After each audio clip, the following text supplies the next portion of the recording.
Hi guys, welcome back to our Wix Harmony series. Today we are going to learn how to edit the required field style of our forms on the Wix Harmony editor. Let's get started. Click on your form and then go to Edit Form above. Here, go to the Settings tab and under General Settings, select how you'd like to show your required fields. So if you click on this drop down, you'll actually have three options. So the asterisk, which puts the asterisk symbols on the fields to let visitors know that that specific field is required. Then we have label.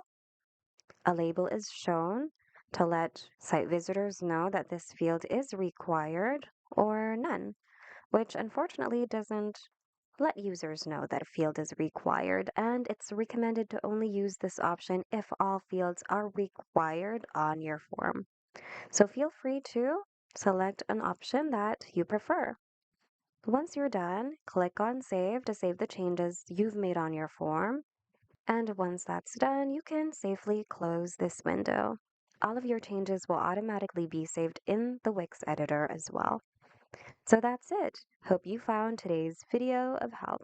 If you need more Wix tutorials, check out our channel and consider subscribing as well. Thanks for watching, and we hope to see you soon in the next video.